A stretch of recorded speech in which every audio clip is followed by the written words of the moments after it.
రాజుల్ని చూసాం. ఇప్పుడు ఆరో రాజు ఒమ్రి, కుటుంబంలో నాలుగో వాడు. ఇప్పుడు ఒమ్రి కుటుంబం గురించి మనం చూస్తున్నాం. ఇప్పుడు ఒమ్రి దగ్గరికి వచ్చేసరికి మనకు బైబిల్లో రెఫరెన్స్ ముందు రాసుకోండి. ఒమ్రి గురించి 16 అధ్యాయం 16వ వచనం నుండి 28వ వచనం వరకు.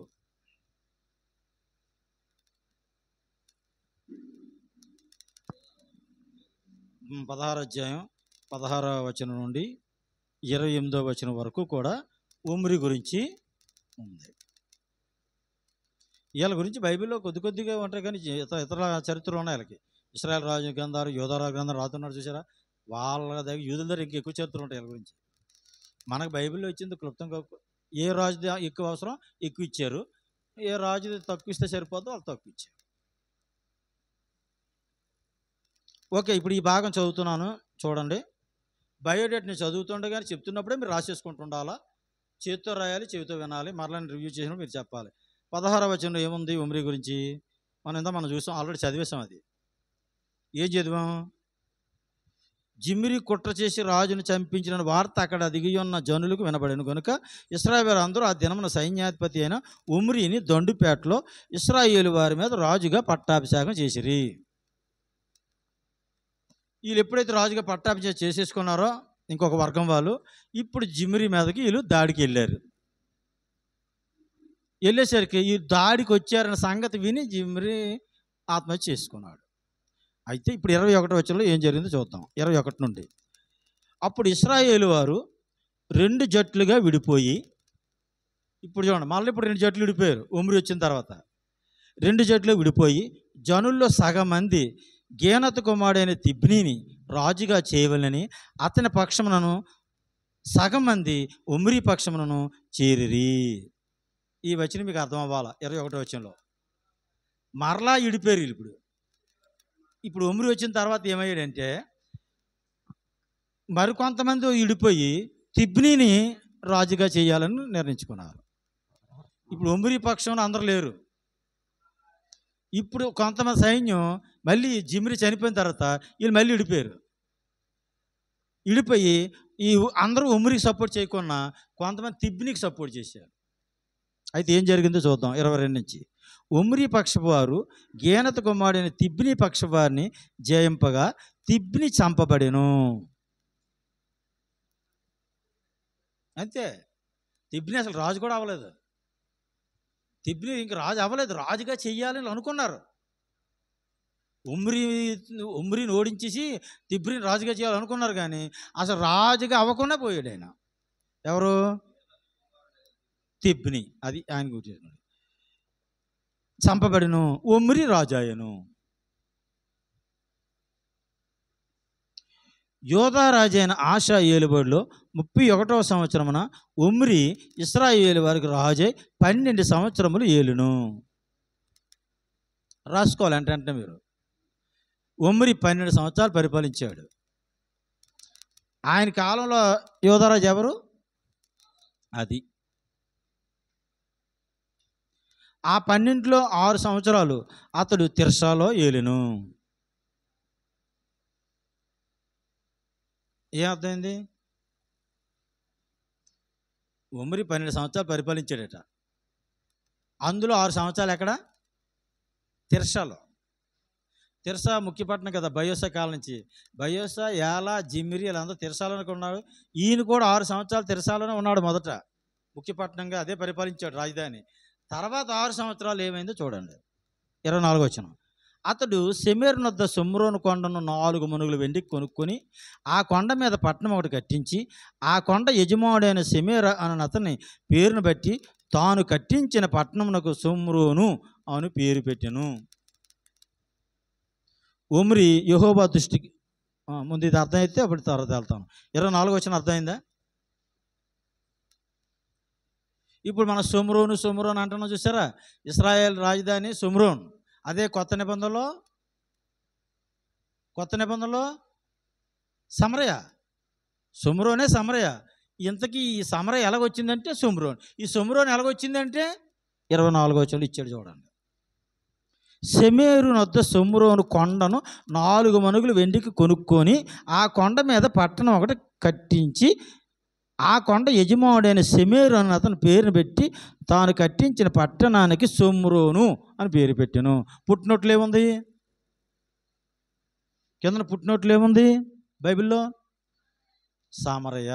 అదే సామరయ. ఇంతకీ కొత్త నిబంధనలో ఉన్న సామరయ, పాత నిబంధనలో షోమ్రోను. ఇంతకీ షోమ్రోను ఎలాగొచ్చింది అంటే షెమెరు అన్నవాడి దగ్గర ఒమ్రి అన్న రాజు కొన్నాడు. ఆ కొండని కొని దాన్ని ఒక పట్టణంగా కట్టించి దానికి షోమ్రోను అని పేరు పెట్టాడు. దాన్ని రాజధానిగా చేశాడు ఇశ్రాయేల్కి. ఇక్కడి నుంచి ఇశ్రాయేల్ రాజులు అందరూ కూడా ఇదే రాజధానిగా పరిపాలన తీసుకుంటారు. మొదటి షెకెం, యెరోబాము, నాదాబు కుటుంబానికి. తర్వాత రాజధాని బయోసా, యాలా, జిమ్రి, ఉమ్రి 6 సంవత్సరాల వరకు తిర్సా ముఖ్యపట్నం. ఇప్పుడు మిగతా 6 సంవత్సరాలు ఉమ్రి, షోమ్రోన్. ఇక్కడి నుంచి అంతా షోమ్రోనే. ఆఖరు 19వ రాజు హోషే వరకు కూడా షోమ్రోనే. ఇప్పుడు మీకు అర్థమయ్యాయి కదా. ఇక్కడ మాత్రం యెరూషలేము ఒకటే. ఇది మాత్రం యెరూషలేమే. ఇది మాత్రం 3 మారుతాయి: షెకెము, తిర్సా, షోమ్రోన్ అని ఈ ఇశ్రాయేల్ రాజ్యంలో. ఓకే, ఇప్పుడు కంటిన్యూ చేస్తున్నాం చూడండి. 25 వచ్చి ఉమ్రి యెహోవా దృష్టికి చెడుతనం జరిగించి తన పూర్వీకులందరికంటే మరీ దుర్మార్గంగా ప్రవర్తించాను. అతడు నెబాతు కుమారుడైన యెరోబోము దేని చేత ఇశ్రాయేల్ పాపం చేయడు కారకుడు దేవతలు పెట్టుకుని ఇశ్రాయేల్ దేవుడు యెహోవా కోపం పుట్టించు అలాగే ప్రవర్తించేవారు. ఇంక ఇదంతా కామన్. ఉమ్రి కూడా నెబాతు కుమారుడైన యెరోబోము ఏం చేశాడో అదే విగ్రహారాధన కొనసాగించాడు. కాబట్టి ఈయన కూడా పాపం చేసేవాడు అయ్యాడు. జనుల చేత పాపం చేయించడానికి కారకుడు అయ్యాడు అని చెప్తున్నాడు. ఇది ఉమ్రి గురించి. ఇప్పుడు ఉమ్రి బయోడేటా ఏం రాశారు? సైన్యాధిపతి. ఇశ్రాయేల్ రాజ్యంలో ముందున్న రాజులు ఉన్నారు కదా, ఈ బయోసేయాల, వాళ్ళ పరిపాలన ఈయన ఒక సైన్యాధిపతి.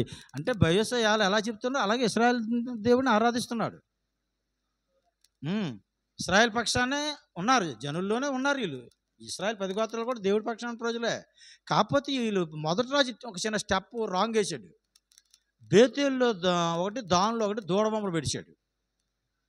అక్కడి నుంచి ఆరాధన వీళ్ళు యెరూషలేము వెళ్ళడం మానేసి ఈ దూడబొమ్మలను ఆరాధించి ఇదే యెహోవా మనకి మన దేవుడి పేరే కదా.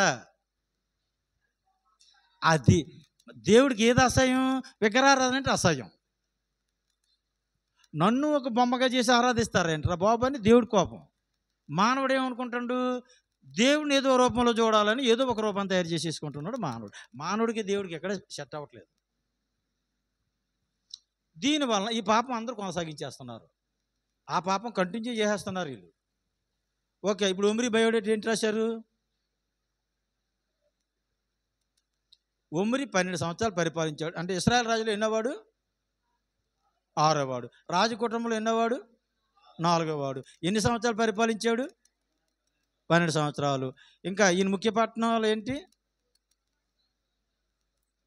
Tirzah, Shomron. 2 రాయాలి ఈయనకి.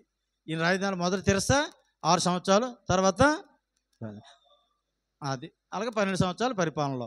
అప్పుడు మొత్తం ఈ షోమ్రోన్ పట్టణాన్ని కట్టించింది, ఈ రాజధానిగా స్థాపించింది ఎవరంటే ఉమ్రియే. ఇది మనం గుర్తెచ్చుకోవాలి. ఎందుకు ఈయన దేవుని దృష్టిలో చెడ్డ తెచ్చుకున్నాడు? మొదటి యెరోబాము యొక్క పాపాన్ని కంటిన్యూ చేస్తున్నాడు. అందువల్ల దేవుని దృష్టిలో ఇతను కూడా చెడ్డగా ప్రవర్తించినట్టుగా మనకి అర్థమవుతుంది. ఇక 27వ వచనం చూడండి. 28 చూసాం. 28 ఉమ్రి తన పితరులతో కూడా నిద్రించి షోమ్రోన్లో సమాధి అందు పాతి పెట్టబడిను. అతని కుమారుడైన ఆహాబు అతనికి మారుగా రాజయ్యను. ఉమ్రి కుమారుడు ఎవరు? ఆహాబు. మామూలుగా నిద్రించాడు ఈయన.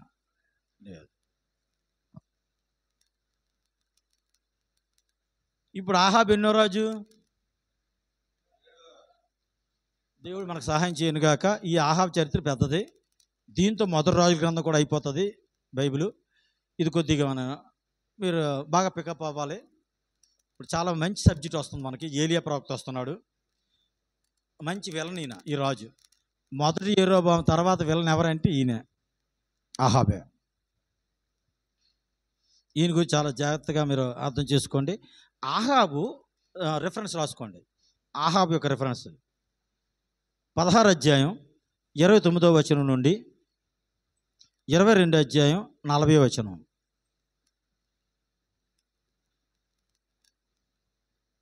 16 అధ్యాయం మొదటి రాజుల గ్రంథం 16 అధ్యాయం 29వ వచనం నుండి 22 అధ్యాయం 40వ వచనం. రెండో దినవృత్తాంతాలు అయితే 18 అధ్యాయాలు ఉంటుంది ఈ స్టోరీ. రెండో దినవృత్తాంతాలు 18 అధ్యాయాలు కూడా ఆహాబు గురించి ఉంటుంది. ఎక్కువ రాజుల గ్రంథంలోనే ఉంటుంది, దినవృత్తాంతాల్లో తక్కువ ఉంటుంది. మన దినవృత్తాంతాలు ఇప్పుడు మనం చూడం, ఏదైనా అవసరమైతే వెళ్తాం తప్ప ఇశ్రాయేల్ రాజు గురించి మ్యాక్సిమం రాజుల గ్రంథాలే చూస్తాం మనం. ఇప్పుడు నేను చెప్తున్నప్పుడు మీరు బయట రాస్తుంటారు కదా, ఆహాబు కాలంలో ఎంతమంది ప్రవక్తలు, వాళ్ళు ఎవరు అన్నది మీరు రాస్తుండాలి. నేను తర్వాత మిమ్మల్ని ప్రశ్న వేస్తుంటాను, లాస్ట్లో ప్రశ్నలు వేస్తాను. ఇప్పుడు 29వ వచనం నుంచి అన్ని వచనాలు చదవను, ముఖ్యమైన వచనాలు చదువుకుంటూ వెళ్తాను నేను. ఇంపార్టెంట్. 29వ వచనం నుంచి స్టార్టింగ్ చూడండి. యోధా రాజు అయిన ఆషా ఏలుబడిలో 38వ సంవత్సరమున ఒమ్రీ కుమారుడైన ఆహాబు ఇశ్రాయేలు వారికి రాజై షోమ్రోనులో ఇశ్రాయేలు వారిని 22 సంవత్సరములు ఏలును. మీరు రాసుకోవాల్సిన ఏమైనా ఉన్నాయి అందులోని, నేను చదివిన దాంట్లో రాసేసుకోవాలి మీరు. ఒమ్రీ తండ్రి పేరు ఉంది అక్కడ. ఎవరు? ఆహాబు తండ్రి పేరు. ఆహాబు తండ్రి పేరు ఒమ్రీ. ఎన్ని సంవత్సరాలు పరిపాలించాడు? 22 సంవత్సరాలు పరిపాలించాడు. ఎక్కడ పరిపాలించాడు ఆహాబు? షోమ్రోనులో. చూసారా ఎప్పుడు అది ఎన్ని ఉన్నాయో. ఈయన కాలంలో యోధారాజు ఎవరు? ఆషా. ఆ ఒక్క వచనంలో ఎన్ని ఉన్నాయో చూసారా? ఓకే, ఇప్పుడు చూడండి 30వ వచనం నుంచి మీరు జాగ్రత్త వినండి. ఒమ్రీ కుమారుడైన ఆహాబు తన పూర్వీకులందరినీ మించినంతగా యెహోవా దృష్టికి చెడుతనం చేశాను. నెబాతు కుమారుడైన యెరోబాము జరిగించిన పాపక్రియలను అనుసరించి నడుచుకునుట స్వల్ప సంగతి అనుకొని, చూస్తే ఎంత కామెంట్గా రాశాడంటే, కొంత మాట్లాడి ఏం జోక్ వేస్తున్నావురా, బా ఏం జోక్ పేల్చావురా అంటాం చూసారా, అలాగుంది. ఇప్పుడు ఇక్కడ ఈ వచనం ఎలాగుంది? తన పూర్వీకులు అందరూ చేసిన పాపం పెద్ద గొప్ప ఏంటిరా బాబు, అది నేను చేస్తాను చూడండి రా పాపం అన్నట్టుగా చేశాడు ఆహాబు. మా తాతలు చేసింది చాలా చిన్న సంగతి రా. చూసారా, రెహబాము సమాధానం ఇచ్చాడు యెరోబాము బ్యాచ్కి. మా నాన్న ఏం చేశాడు కానీ మీకు, మా నాన్న నడుం కన్నా నా చిటికిన వేలు ఇంకా బరువైంది అన్నాడు. మా నాన్న ఏం కొట్టాడు కానీ మిమ్మల్ని నేను కొడతాను చూడండి రా మిమ్మల్ని అన్నాడు రెహబాము. ఎవరిని? యెరోబాము టీంని. అలా చేశాడంటే ఆహాబు. ఇలా తాతలు ఏం చేసి, మా తాతలు ఏం చేశారో కానీ నేను చేస్తున్నాను చూడండి రా పాపం, అద్భుతం, జిగ్గంట ఇశ్రాయేలుకి అన్నట్టుగా చేశాడంట. ఏం చేశాడో చూడండి 31వ వచనం. నెబాతు కుమారుడైన యెరోబాము జరిగించిన పాపక్రియలను అనుసరించి నడుచుకుంటే స్వల్ప సంగతి అనుకొని, అది ఒకటే కాదు, అతడు సీదోనీయులకు రాజు అయిన యత్బయలు కుమార్తె అయిన యెజబేలు వివాహం చేసుకొని బయలుదేవతను పూజించుచు, ఇది వానికి మొక్కుచుండెను. షోమ్రోనులో తాను బయలును కట్టించిన మందిరమందు బయలునకు ఒక బలిపీఠమును కట్టించెను. మరియు ఆహాబు దేవతా స్తంభం ఒకటి నిలిపెను. ఈ ప్రకారం ఆహాబు తన పూర్వీకులైన ఇశ్రాయేల్ రాజులందరికంటే ఎక్కువగా పాపం చేసి ఇశ్రాయేల్ దేవుడిని యెహోవాకు కోపం పుట్టించాను. 33వ వచనం వరకు ఆయన గురించి రాశాడు. టోటల్ బయోడేట్ ఇచ్చాడు మొదటే. ఆదికాండం 1వ అధ్యాయంలో 1వ వచనంలో దేవుడు భూమాకాశాలను సృజించాను ముందే చెప్పాడు. భూమాకాశాలు దేవుడు సృజించాడు. భూమాకాశాలను ఎవరు, మీ తాత సృజించలేదు, మీ అమ్మమ్మ సృజించలేదు, దేవుడే భూమాకాశాలు సృజించాడు. భూమాకాశాలు నీ సొత్తు కాదు. భూమాకాశాలని ఏ దేవతలు సృజించలేదు, ఏ దేవులు సృజించలేదు, ఈ దేవుడే భూమాకాశాలు సృజించాడు అని ఒక్క మాటలో అడ్రస్ వేసాడు. దాన్ని మన వ్యాఖ్యానకర్తలు రకరకాలుగా, కొంతమంది పండితులు ఇంకొక రకంగా దాన్ని వ్యాఖ్యానిస్తున్నారు. అది మొదటి సృష్టి అని, తర్వాత రెండో సృష్టి. నాకేం అలాగే అర్థం కాలేదు. మొదటి సృష్టి గురించి ముందు పరిచయం చేశాడు, తర్వాత వివరించాడు. ఇప్పుడు ఇదంతే. ఆహాబు 22 సంవత్సరాలు పరిపాలించాడు ముందు చెప్పేశాడు. ఎక్కడ పరిపాలించాడు అంటే ఇంతవరకు 22 సంవత్సరాలు పరిపాలించాడా? మళ్ళీ పరిపాలించింది ఎవరైతే? ఇంకొక 22 సంవత్సరాలు ఇంకొక ఆహాబీనా? అలాగే ఎప్పుడు బైబిల్ అర్థం చేసుకోకూడదు. ఒక వ్యక్తి గురించి ముందు పాస్టర్ గారు జయరాజు గారు ఇక్కడ సంఘం స్థాపించారు. మరి 10 సంవత్సరాల నుంచి ఈ సంఘం నడుస్తుంది, 20 సంవత్సరాల నుంచి సంఘం నడుస్తుంది, ఇక్కడ మందిర్ గడి 10 సంవత్సరాలు అయింది అని ముందు అడ్రస్సింగ్లో చెప్పేస్తాం. తర్వాత వివరణ, ప్రారంభం ఇక్కడ పాకుండేది, ఆ తర్వాత ఏదో షెడ్ వేశారు, ఆ తర్వాత చిన్న మందిరం కట్టారు, ఆ తర్వాత దేవుడు ఈ రంగా అంచెలంచెలుగా దీవించాడు. మొదట కుటుంబం వచ్చేది, ఆ తర్వాత ఈ రంగా అంచెలంచెలుగా సంఘం అభివృద్ధి అయింది. అంటే ముందేమో 10 సంవత్సరాలు 22 సంవత్సరాలు అయింది మందిరం కట్టి సంఘం ప్రారంభించిన ముందు అడ్రస్సింగ్లో వెళ్ళిపోతుంది. అయితే ముందు చెప్పిన స్టోరీ వేరును తర్వాత చెప్పిన స్టోరీ వేరా? కాదు. మొదటి దానికి వివరణ రెండోసారి ఇస్తున్నాం. ఇది అలాగే అర్థం చేసుకోవాలి బైబిల్ని. ఇప్పుడు మనకి బయోడేట్ మొత్తం ఇచ్చాడు ఆహాబుది. ఆహాబు 22 సంవత్సరాలు పరిపాలించాడు, షోమ్రోన్లో పరిపాలించాడు. ఈయన ఒమ్రీ కుమారుడు. ఈయన యెజబేలును పెళ్లి చేసుకున్నాడు. ఆమె యత్బేలు కుమార్తె, సీదోనీల రాజు కుమార్తె. ఇది మధ్యధర సముద్రానికి ఇక్కడ ఉంటుంది తూరు సీదోను. ఈ సీదోను అంజులీలు, తూరు సీదోను. ఈ అంజులు రాజు కుమార్తె యత్బేలు కుమార్తెను తీసుకొని ఈ ఇశ్రాయేల్ రాజు పెళ్లి చేసుకున్నాడు. ఇప్పుడు ఇశ్రాయేల్ రాజ్యంలో ఆల్రెడీ ఒక పాపం జరుగుతుంది. ఏంటి? దూడబొమ్మల పాపం. అది మొదటి యెరోబోము పెట్టాడు. ఇది సాలదన్నట్టు ఇక బయలుదేవత ఆరాధన కూడా తెచ్చుకున్నాడు. అత్తవారింటి నుంచి కట్నం తెచ్చుకున్నట్టుగా. కొంతమంది అత్తవారింటి నుంచి పెళ్లి చేసుకున్న తర్వాత భార్యను తెచ్చుకుంటారు, కొంతమంది కట్నం తెచ్చుకుంటారు, కొంతమంది రకరకాల ఏదో తెచ్చుకుంటారు. కారు తెచ్చుకుంటారు, బండి తెచ్చుకుంటారు, పొలాలు తెచ్చుకుంటారు, ఏదో తెచ్చుకుంటారు. కానీ ఈయన ఏం తెచ్చుకున్నాడు? ఆహాబు బయలుదేవత ఆరాధన, విగ్రహారాధన ఇంకా తెచ్చుకున్నాడు. అంటే ఇక్కడ చేస్తున్న విగ్రహారాధన చాలా తక్కువ. మా తాతలు చేసింది. ఇక మా అత్తోరు విగ్రహారాధన అయితే మరీ కలు జిగ్గా ఉంటాయి. అత్తోరు దగ్గర తెచ్చుకున్నాడు విగ్రహారాధన. అది చెప్తున్నాడు అక్కడ. కాబట్టి ఇతను పాడైపోయే కాకుండా, ఇతని కుటుంబం పాడైపోయే కాకుండా రాజ్యాన్నే పాడు చేయడానికి కారకుడయ్యాడు. ఆ బయలుకి బలిపీఠం కట్టించాడు. బయలు దేవతా స్తంభాన్ని నిలిపాడు. దేవతా స్తంభం అందరు పుట్టినట్లు ఏముంది? దేవతా స్తంభం ఒకటే దాంట్లో పుట్టినట్లు అషేరాదేవి, బయలు దేవతారాధన, అర్తమీదేవి, అషేరాదేవి. ఈ దేవతారాధన బయలు, అషేరా లేదా అర్తమి, ఈ తాలిక ఆకాశరాణి, ఈ దేవతారాధన ఎక్కడి నుంచి వచ్చింది అంటే ఇశ్రాయేల్లోకి ఆహాబు కాలంలో తన భార్యని యెజబేలు తీసుకొచ్చింది. అలా అమ్మగారింటికని తెచ్చింది కట్నం. ఇశ్రాయేల్ రాజ్యానికి పెద్ద గిఫ్ట్. ఇది ఇశ్రాయేల్ రాజ్యం నాశనం అయిపోవడానికి, దేవుడు కోపం పుట్టించడానికి కారణం. ఇప్పుడు ఈ భార్యాభర్తలు ఇద్దరు కూడా. ఇది స్టోరీ. ఇప్పుడు మీకు ఇంట్రడక్షన్ మీకు అర్థమైపోయిందా? ఇప్పుడు ఇంట్రడక్షన్ మీకు అర్థమైపోతే ఇప్పుడు అధ్యాయాలు మీకు అర్థమవుతాయి. ఇప్పుడు 17 అధ్యాయాలకు వెళ్ళండి. ఇక 16 అధ్యాయం 34లో ఏమీ లేదు. అది ప్రవచన నెరవేర్పు. యెహోషువ కాలంలో మాట చెప్పాడు మీకు. యెరికో పట్టణం శపించబడింది. ఎవరైనా మళ్ళీ దాన్ని కట్టారంటే మాత్రం వాళ్ళ జ్యేష్ఠ కుమారుడు చనిపోతాడు, తర్వాత వాళ్ళ కనిష్ఠ కుమారుడు చనిపోతాడని చెప్పాడు కదా. అది నెరవేరిందని చెప్తున్నాడు ఇక్కడ ఆ వచనంలో. ఓకే, దాన్ని పక్కన పెట్టండి. ఇప్పుడు 17 అధ్యాయానికి వెళ్దాం. 17 అధ్యాయంలో ఒక స్టోరీ జరుగుతుంది. ఇప్పుడు రాజు ఎవరు ఇశ్రాయేల్లో? అలా వెళ్ళండి మీరు.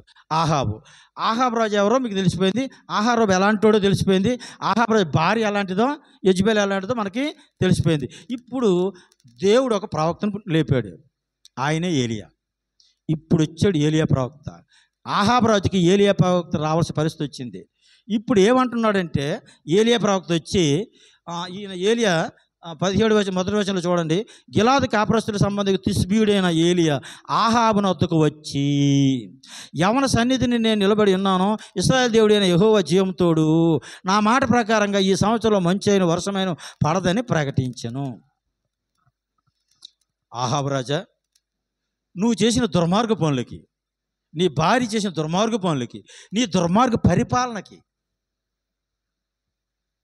కరువు అని చెప్పాడు. ఓకే, ఆ తర్వాత ఏలియా గురించి రాశాడు ఈ అధ్యాయంలో. ఆ కరువులో మరి ఈ ప్రవక్తను పోషించడానికి ఒక కెరీతు వాగు దగ్గరికి వెళ్ళమని చెప్పాడు. అక్కడ కెరీతు వాగు దగ్గర ఏలియా ఉన్నాడు. అతనికి కాకులతో రొట్టె మాంసం తెలుసు కదా. ఏలియాకి ఎలా పోషించాడు దేవుడు? మాంసం రొట్టెతో కాకులతో ఆహారం పంపించాడు. ఆ నీళ్లు కొన్నాళ్ళకి ఎండిపోయాయి. అక్కడి నుంచి లేచిపో, ఇంకో దగ్గరికి వెళ్ళిపో అన్నాడు. ఎప్పుడు కూడా సేవకుని దేవుడు ఎప్పుడు ఒక దగ్గర స్టాండర్డ్గా ఉంచడు. ఈ ప్లేస్ ఖాళీ చేసి ఇంకో దగ్గరికి వెళ్ళు, ఆ ప్లేస్ ఖాళీ చేసి ఇంకో దగ్గరికి వెళ్ళు, అక్కడి నుంచి ఇంకో దగ్గరికి వెళ్ళు, తిప్పుతాడు, రౌండ్లు తిప్పుతాడు సేవకుడిని. అంటే ఎవాంజలిస్టుల్ని, సువార్త ప్రవక్తల్ని, అందరిని కాదు, దేవుడి సెలక్షన్లో ఆ పనికి నియమించినటువంటి సేవకుల్ని తిప్పుతాడన్నమాట ప్రాంతాలు. ఒక్కొక్క ప్రాంతంలో ఒక్కొక్క అద్భుతం జరగాల.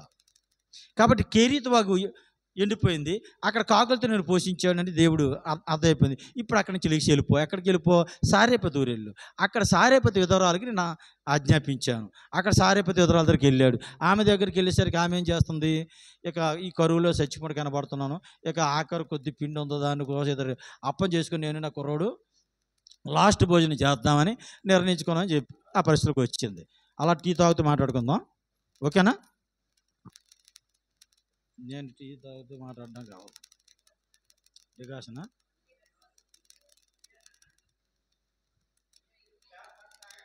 నాకు వాళ్ళకి ఇచ్చాము టీ వాళ్ళకి ఇచ్చాను. టైం 17 అధ్యాయాలు జరుగుతున్న స్టోరీ ఏంటంటే, ఏలియా ఆహాబు దగ్గరికి వెళ్ళాడు, రాజుకి హెచ్చరించేశాడు, అయ్యా నేను ఏ దేవుడి సన్నిధిలో ఉన్నానో, నేను ఏ దేవుని ప్రవక్తనో ఆ దేవుడి ప్రవక్తగా దేవుని పక్షాన మాట్లాడుతున్నాను, కరువు మాత్రం ఈ రకంగా వస్తుందని చెప్పేశాడు. వర్షం మాత్రం కురవదు. అందుకే యాకోబు పత్రికలో రాశాడు ఈయన గురించే. ఏలియా మనలాంటి స్వభావం గలవాడే కదా, ఆయన వర్షం కురవద్దని ప్రార్థన చేస్తే వర్షం కూడా మానేసింది, మళ్ళీ వర్షం కురవని ప్రార్థన చేస్తే వర్షం కురిచింది. ఈయన గురించే చెప్తున్నాడు అక్కడ ఈ అధ్యాయం గురించే. కాబట్టి ఇప్పుడు కెరీతు వాగు దగ్గర కరువు కాలంలో పోషించాడు. తర్వాత సారేపతి విధవరాల ఇంటికి వచ్చాడు. సారేపతి విధవరాల దగ్గర స్టోరీ మనకు తెలుసు. ఆ విధవరాల అప్పం చేసుకుని చచ్చిపోదాం అనుకున్న సమయంలో, అమ్మ నువ్వు చేసుకున్న మొదటి అప్పం నాకు పెట్టి చాలన్నాడండి. దానితో నీ దగ్గర ఉన్న దాంట్లో మొదట ఆ పిండి వేసుకు చేసిన అప్పను మొదటి అప్పం నాకు పెట్టు దైవజనుడిగా, తర్వాత నీ జీవిత కాలం నీకు కూడా నీ పిల్లడు కూడా కరువు కాలం అంతా కూడా దేవుడు బ్లెస్ చేస్తాడన్నాడు. అద్భుతంగా దేవుడు అలాగేనే చేశాడు. దేవుని నామమున స్తోత్రం కలుగును గాక. అయితే కొద్ది రోజుల్లో ఆ కుమారుడు చనిపోయాడు. ఈ అధ్యాయంలో ఎవరి కుమారుడు? సారేపతి విధవరాల కుమారుడు. చనిపోయిన తర్వాత అప్పుడు ఆమె అన్నది, ఏమయ్యా దైవజనుడా, నువ్వు నా దగ్గరకు వచ్చి ఏదో నువ్వు వస్తే ఆశీర్వాదాన్ని నిన్ను శారదీసిన ఇంట్లో పెట్టాను, నేను నిజంగా బ్లెస్ అయ్యాను నీ వల్ల, నువ్వు నా గుమ్మలో అడుగు పెట్టడం వల్ల దైవజనుడిగా నేను బ్లెస్ అయ్యాను, కానీ కీడు కూడా వచ్చింది నాకు, నా పాపాన్ని నాకు గుర్తు చేసి నాకు కీడు రప్పించడానికి వచ్చావా అని అడిగింది ఆమె. లేదమ్మా నువ్వు వాళ్ళ కంగారు పడకు, దేవుడు ఇదేదో చేయబోతున్నాడు మన పక్షానని. అప్పుడు ఆయన ప్రార్థన చేశాడు ఏలియా. ఆ కుమారుడు కూడా బ్రతికాడు. చచ్చిపోయిన కుమారుని బ్రతికించడం మొట్టమొదటి ఏలియా అద్భుతం చేశాడు. ఇది ఈ అధ్యాయంలో జరిగిన స్టోరీ. అంటే 17 అధ్యాయంలో ఆహాబు కాలంలోనే జరుగుతుంది, కానీ ఎవరి స్టోరీ రాశాడు గ్రంథకర్త? ఏలియా స్టోరీ రాశాడు. ఓకే, ఇక 18 అధ్యాయానికి నేను వెళ్తున్నాను. 18 అధ్యాయంలో మొదటి వచనం చూడండి.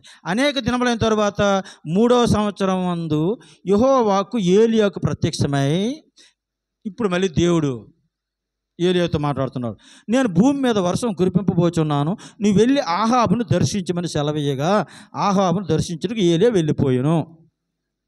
ఇప్పుడు ఈ అధ్యాయాలు ఏం జరుగుతుందో నేను చెప్తాను, మీరు అలా జాగ్రత్తగా మీరు తర్వాత చదవాలి ఈ అధ్యాయాలు. ఈ వచనాలన్నీ నేను చదివేస్తే సాయంత్రం అవుతుంది మనకి. స్టోరీ ఏముందో చెప్తున్నాను. ఇప్పుడు ఈ అధ్యాయాలు ఏం జరుగుతుందంటే, ఆహాబు ఇప్పుడు ఏలియాని కలవాలని వెళ్ళాడు. వెళ్తే ఆహాబు కనబట్టలే, ఆయన పని మీద ఆయన ఉన్నాడు. ఈ లోపల ఇంకొక ఆయన గురించి రాశాడు ఈ అధ్యాయంలో. ఆయన పేరు ఓబేదు, ఇది ఓబద్యా. మీకు 2వ వచనం ఇచ్చాడు, 3వ వచనంలో ఆహాబు తన గృహ నిర్వాహకుడు ఓబద్యాను పిలిపించెను. ఈ ఓబద్యా ఎవరు అని చెప్తున్నాడు. ఇప్పుడు పరిస్థితి ఎలాగ ఉంది షోమ్రోనులో? ఆహాబు రాజు పరిపాలన జరుగుతుంది, ఓ పక్క షోమ్రోనులో కరువు, వర్షం లేదు, పశువులకు మేత లేదు, తినడానికి ఇబ్బంది పడిపోతున్నారు ప్రజలు. ఇలాంటప్పుడు ఈ ఓబద్యా అన్నవాడు ఏం చేశాడో చూడండి, అద్భుతం. ఈ ఓబద్యా యెహోవా యందు భయభక్తులు గలవాడై యెజెబెలు యెహోవా ప్రవక్తలను నిర్మూలం చేయుచుండగా గుహలో 50 మందిగా 100 దాచి అన్నపానాలు ఇచ్చి వారిని పోషించెను. యెజెబెలు ఏం చేస్తుంది? ఆహాబు భార్య బయలు ప్రవక్తలు పోషిస్తుంది, యెహోవా ప్రవక్తల్ని చంపించేస్తుంది. ఆహాబును ఆహాబు భార్య కూడా, ఇద్దరు కూడా రాజు రాణి, రాజ్యాన్ని పరిపాలిస్తున్న రాజు రాణి బయలు ప్రవక్తల్ని, అన్య ప్రవక్తల్ని పోషిస్తున్నారు, దేవుడి ప్రవక్తల్ని చంపేస్తున్నారు.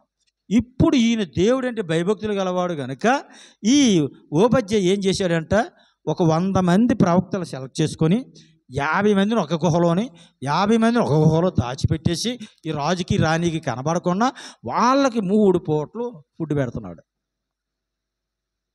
ఎంత త్యాగం అంటారు దీన్ని.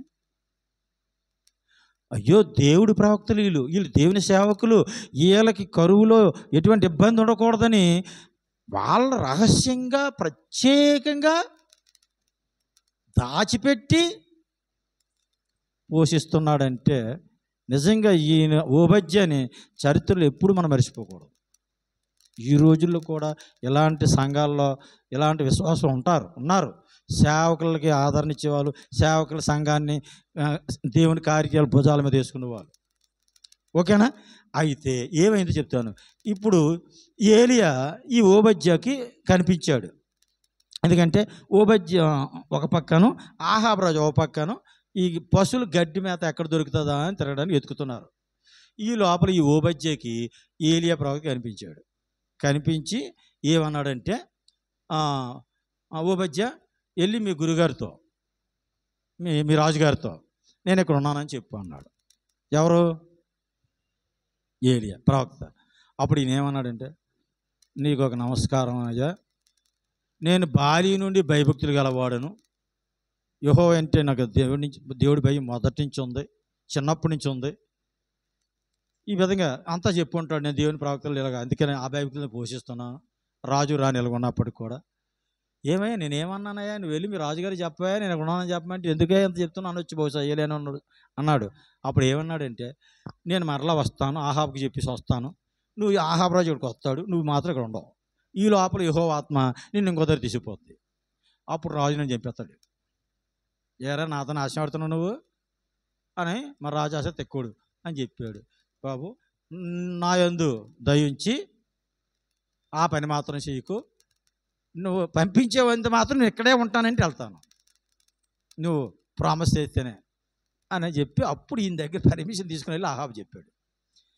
అప్పుడు ఆయన వచ్చాడు. వచ్చిన తర్వాత ఇద్దరు డిస్కషన్లో ఒక వచనం చూపిస్తాను చూడండి. 17వ వచనం, 18, 17. ఆహాబు ఏలియాని చూసి ఇద్దరు కలుసుకున్నారు. ఎవరెవరు కలుసుకున్నారు? ఆహాబు ఏలియా ఇద్దరు కలుసుకున్నారు. ఇప్పుడు చూడండి, ఏలియాని చూసి ఏమంటాడు చూడండి. ఇశ్రాయేలు వారిని శ్రమ పెట్టేవాడు నీవే కావా? వా, ఏం ప్రశ్న వేసాడు చూడండి ఆహాబు. ఇశ్రాయేల్ని ఈ శ్రమ పెట్టేవాడివి, మన షోమ్రోను పట్టణంలో మన రాజ్యంలో ఇంతమంది ఆకలితో చచ్చిపోవడానికి కారకుడు నువ్వే. ఎవరు? ఏలియాట.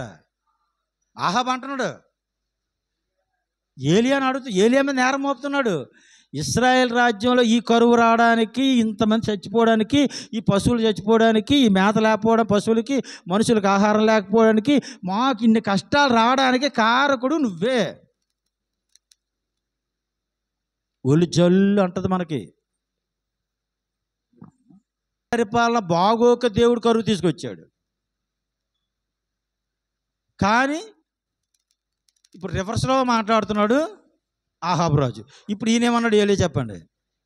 అతడు నేను కాను, యెహోవా ఆజ్ఞలు గైకొనక బయలుదేవతను అనుసరించు నీవును నీ తండ్రి ఇంటి వారును ఇశ్రాయేలు వారిని శ్రమ పెట్టేవారై ఉన్నారు. అది విషయం. మీరు బయలుదేవతారాధన, విగ్రహారాధన, మీ రాజ్య పరిపాలన వల్ల దేవుని కోపం పుట్టించారు. దానివల్ల ప్రజలకు ఇన్ని బాధలు తెప్పించడానికి కారకులు మీరే, మీ పరిపాలన విధానమే అని ప్రవక్త చెప్పారు. ఓకే, అంటే ఎప్పుడైనా మీకు ఈ విషయం ఎందుకు చెప్తున్నానంటే, ఆది సంఘం అయితే తన భార్య ఏమో సర్పం మీద నెట్టినట్టుగా, ఈరోజు కూడా మన తప్పుల్ని, మన ఒప్పుల్ని, అంటే మన తాలూకు అవిధేయతల్ని ఇతరుల మీద నెట్టడానికి ఈ సబ్జెక్ట్ అయిపోయింది కదా. 18వ అధ్యాయంలో 18వ అధ్యాయంలో ఇంకో సబ్జెక్ట్ జరుగుతుంది. సరే, ఆహాబు రాజు నువ్వు పోషిస్తున్నటువంటి బయలు ప్రవక్తలు ఉన్నారు కదా, 400 మంది. చూడండి ఎంతమంది ప్రవక్తలు 19వ వచనంలో. 400 బయలుదేవత ప్రవక్తలు 450 మంది, అశారాదేవి ప్రవక్తలు 400 మంది, మొత్తం 850 మంది ప్రవక్తలు ఉన్నారు. బయలుకేమో 450 ఉన్నారు, అశారాదేవికి 400. మొత్తం ఈ ప్రవక్తలందరినీ తీసుకోండిరా.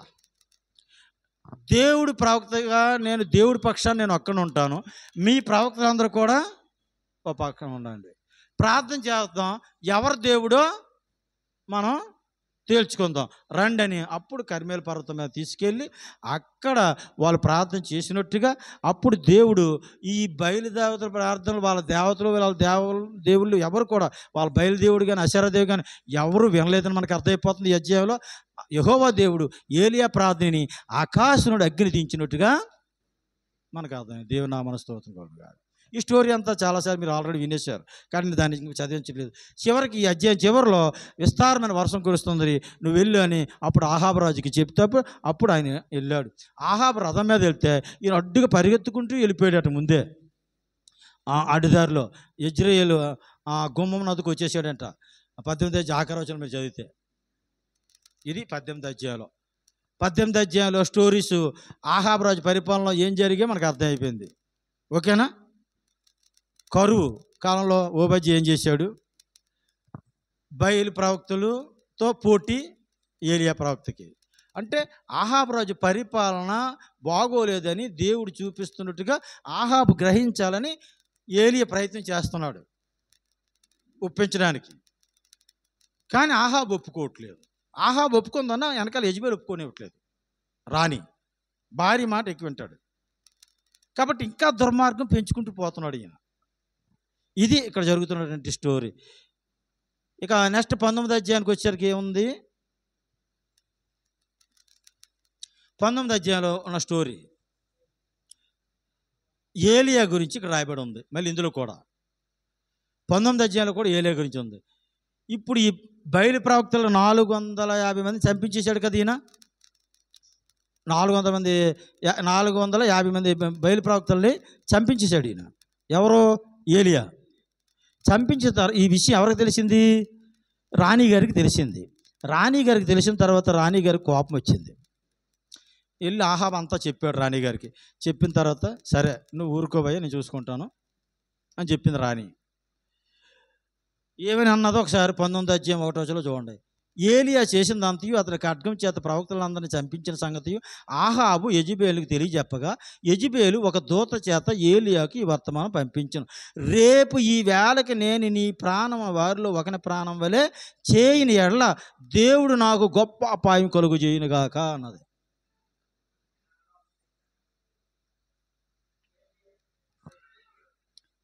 అక్కడ ఏం జరుగుతుందంటే ఆహాబు రాజు యెజెబెల్ దగ్గరికి వెళ్ళి, మేడం గారు జరిగిందంతా ఇది, ఏలియా మొత్తం మన ప్రవక్తలందరినీ చంపించేశాడు అని చెప్పేశాడు. ఇక ఆహాబు రాజుకి ఫవర్ లేదని సంగతి రాణిగారు తెలుసు కనుక, రాజు నువ్వు ఊరుకొని నేను చూసుకుంటానని చెప్పి ఒక దూతని యెజెబెల్ రాణిగారు ఏమో ఆ ఏలియా దగ్గరికి వెళ్ళి ఒక మాట చెప్పు, రేపు ఇవాళ టైం ఎంత, ఇదే టైంకి ఏలియానిగా నేను చంపించకపోతే నేను రానినే కాదు అని శపథం చేసింది. ఈ మాట ఆయన చెప్పి వెళ్ళి అన్నది అంతే. ఇక ఎలాగుంటుంది ప్రవక్తకి? రాజ్యాన్ని పరిపాలిస్తున్న రాణి అసలు దుర్మార్గురాలు. రేపు ఏళ్ళకి చంపేస్తానంటే ఇప్పుడు ఏలియా ఎక్కడ ఉంటాడు? రాజ్యంలో ఇంకెక్కడ ఉంటాడు ఆయన? అప్పుడు ఒక బదిరి వృక్షం కింద కూర్చొని ఏడుతూ ప్రార్థన చేస్తున్నాడు, ప్రభువా ఇంత మట్టుకు చాలు, ఇక నా ప్రాణం తీసేసుకో, ఆ దుర్మార్గురాలు చేతిలో చచ్చే కన్నా నువ్వే తీసుకుపో అని. ఏలియా భయపడిపోయి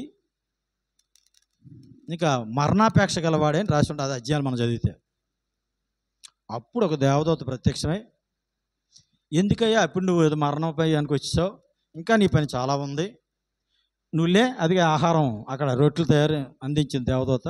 ఆ రొట్టెలు తిను, శుభ్ర మాంసం తిను, నీకు 40 దినాల ప్రయాణం ఉంది, ఇంకాను నువ్వు బలం పొందుకొని దేవదూత బలపరిచింది. అప్పుడు ఈయన బలం తెచ్చుకొని ధైర్యం తెచ్చుకొని సిద్ధపడ్డాడు. ఈ స్టోరీ 19 అధ్యాయాలు అయిపోయిన తర్వాత ఇంకొక స్టోరీ జరుగుతుంది. ఇంకో స్టోరీ ఏం చెప్తున్నాడంటే, మీకు ఆ భాగంలో 15వ వచనం నుంచి ఉంటుంది. అది 19 అధ్యాయం 15వ వచనం నుంచి. అతనికి సెలవిచ్చింది ఏమనగా, నీవు మరలి అరణ్య మార్గంలో దమస్కును పోయి దానిలో ప్రవేశించి సిరియా దేశం మీద అజాయేలుకు పట్టాభిషేకం చేయు, ఇశ్రాయేలు మీద నీసీ కుమారుని యెహూకు పట్టాభిషేకం చేయు, నీకు మారుగా ప్రవక్త ఎండుటకు అబేల్మెహోలాడైన సాపాతు కుమారుడైన ఎలీసాకు అభిషేకం చేయము. ఇప్పుడు దేవుడు ఒక పని అప్పగించాడు ఏలియాకి. ఏలియా, నీ పరిచయం అయిపోయిన తర్వాత నువ్వు వచ్చేస్తావు, తర్వాత ఈ పరిచయం కొనసాగించడానికి ఒక వ్యక్తి కావాలా, కాబట్టి ఎలీసా అన్నటువంటి ఒకరిని అభిషేకం చెయ్యి, నీ తర్వాత ఆయన ఈ పరిచయం కొనసాగిస్తాడు. చూసారా, మోసేతో చెప్పాడు దేవుడు, మోసే నీవు నా దగ్గరికి వచ్చేవలసి ఉంటుంది, నీ తర్వాత యెహోషువ ఈ పరిచయం కొనసాగించాలి, ఆయనకి అభిషేకం చేసి ప్రజలందరి ముందు ఆయన్ని గణపరచు.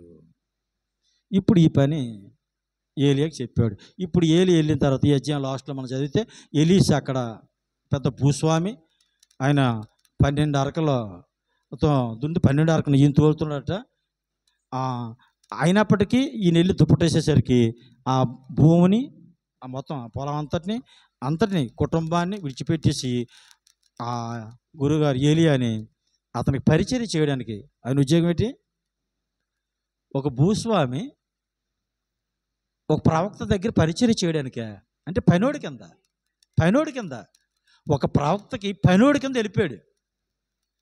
ఏంటి అంత సందరికి వెళ్ళిపోతున్నావు ఎలీసా, ఎక్కడికి వెళ్ళిపోతున్నావు అంటే, నాకు ఉద్యోగం వచ్చింది అని ఉంటాడు బహుశా.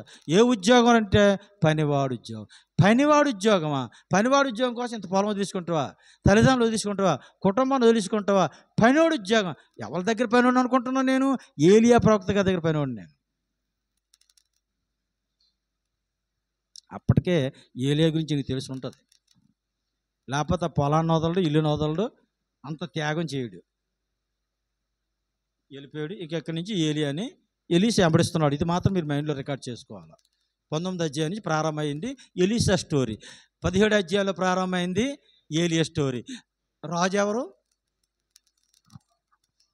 ఇశ్రాయేల్ రాజ్యంలో ఎన్నోవాడు?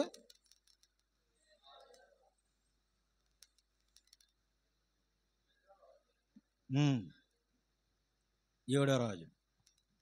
ఓకేనా? ఇప్పుడు 20 అధ్యాయానికి వెళ్తున్నాం. ఇంకా 2 అధ్యాయాలు ఉన్నాయి, ముగించుకుందాం. 20, 21. ఇప్పుడు 20 అధ్యాయాలు ఏం జరుగుతుందంటే, ఇందులో ఆహాబు స్టోరీ జరుగుతుంది. 32 రాజులు, సిరియా రాజులు. సిరియా ఎక్కడ ఉంది? ఈ సిరియా రాజులు 32 ఈ ఇశ్రాయేల్ రాజు మీదకి వస్తున్నారు, ఆహాబు రాజు మీదకి వస్తున్నప్పుడు ఈ ఆహాబు రాజు సిరియా రాజుకి సమాధానం కోరుకున్నాడు. మొదట ఏవయ్యా, మరి బెన్హదదు, ఆయన పేరు బెన్హదదు, మరి నా మీదకి నువ్వు రావడానికి కారణం ఏంటి, నేను సమాధానం కోరుకుంటున్నానంటే, ఆ రాజు ఏం చేసినట్టు తిక్కగా సమాధానం చెప్పాడు. షోమ్రోన్లో మా సైన్యం అంతా కూడా దూల ఎత్తుకెళ్ళిపోతే మనిషికి పిడికుడు కూడా రాదు, అంతగా హేళన చేశాడు. మీ షోమ్రోన్లో మొత్తం అందరినీ కూడా, పిల్లల దగ్గర నుంచి ముసలి అందరినీ పిసికేస్తాం, మేము అసలు తీసుకొచ్చేస్తాం, మీరు ఏమి చేయలేరు, మొత్తం మాకు పిడికుడేసి బుగ్గు తెచ్చుకుంటే మొత్తం మీ షోమ్రోన్ అంతా వచ్చేద్దాం, మాకు అంత సైన్యం ఉన్నాం మేము, అంత గర్వంగా మాట్లాడాడు సిరియా రాజు బెన్హదదు. 32 మంది రాజులతో ఉన్నాడు ఆయన.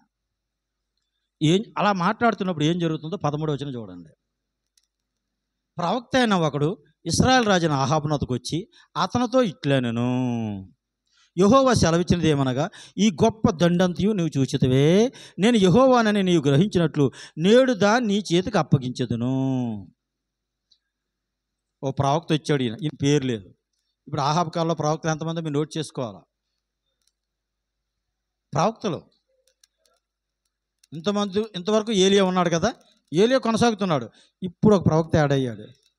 ఎలీసా కాదు, ఇంకా ఏలియా శిష్యుడే, ఆహాబుకు ప్రవక్త కాదు ఎలీసా. ఏలియాకి శిష్యుడిగా పనుడిగా చేరాడు అంతే. ప్రవక్త మాత్రం ఏలియా, పేరు లేని ప్రవక్త. ఎక్కడున్నాడు రిఫరెన్స్ చేసుకోవాలా? 20:13లో ఒక ప్రవక్త అంతే. ఆహాబునొద్దకు వచ్చి చెప్పాడు, ఈయన పేరు లేదు, ఊరు లేదు. ఏమయ్యా ఆహాబు రాజు, నీకు దేవుడు సహాయం చేయబోతున్నాడు అని చెప్పాడు. సరే, ఇదంతా ఎవరి వల్ల జరుగుతుందంటే యవ్వనస్తులో జరుగుతుంది. దీన్ని ఎవరు ప్రారంభించాలంటే నువ్వే ప్రారంభించాలా, ఇవన్నీ చెప్తాడు. ఈయన చెప్పినట్టుగా అద్భుతంగా దేవుడు వీళ్ళకి విజయం ఇచ్చినట్టుగా 16వ వచనంలో చూడండి. మధ్యాహ్నం ముందు వీరు బయలుదేరగా బెన్హదదు అతనికి సహకారులైన ఆ 32 రాజులను గుడారాల్లో త్రాగి మత్తులై ఉండిరి. రాజ్యాధిపతిలో ఉన్న ఆ యవనులు ముందుగా బయలుదేరినప్పుడు సంగతి తెలుసుకుంటే బెన్హదదు కొందరు పంపాను, షోమ్రోన్లు కొందరు వచ్చి ఉన్నారని బంట్లు తెలియజేయగా. ఇంక ఎంత నేను చదవను, మీకు 20వ వచనం చూడండి. ప్రతివాడు తను ఎదిరించిన వాడిని చంపగా సిరియన్లు, ఏమనుంది అక్కడ, సిరియన్లు 20వ వచనంలో ప్రతివాడు తను ఎదిరించిన వాడిని చంపగా అది మనకు కావాల్సింది. సిరియన్లు పారిపోయి, ఎవరు పారిపోవాలి అసలు? ఇశ్రాయేల్ పారిపోవాలా, ఆహాబు పారిపోవాలా, కానీ సిరియన్లు పారిపోవాలి. సిరియన్లు ఎంతమంది వాళ్ళు? 32 మంది రాజుల సహకారం బెన్హదదుకి. అంతమంది రాజులతో వస్తే ప్రవక్త ముందు ఏం చెప్పాడు? నీ దేవుడైన యెహోవా నీ పక్షాన్ని యుద్ధం చేయబోతున్నాడు, నిన్ను పెట్టి కాదు, నువ్వు దుర్మార్గుని సంగతి తెలుసు. చూసారా ఎంత మంచివాడు దేవుడు. ఆహాబుని పెట్టి కాదు, అక్కడ ఆహాబు దుర్మార్గుడే, కానీ దేవుడికి చెడ్డ పేరు రాకుండా దేవుడి ప్రజలు ఓడిపోయారా అనిపించుకోవాల్సి వస్తుందేమని ఉద్దేశంతో దేవుడే కలుగు చేసుకొని ఒక ప్రవక్తను పంపించి అద్భుతం చేశాడు. అక్కడ సిరియా వాళ్ళే పారిపోయినట్టుగా చేశాడు.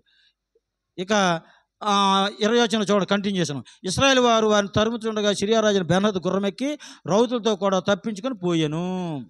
అంతటా ఇశ్రాయేల్ రాజు బయలుదేరి గుర్రముల రథములు ఓడించి సిరియను బహుగా హతం చేశాను.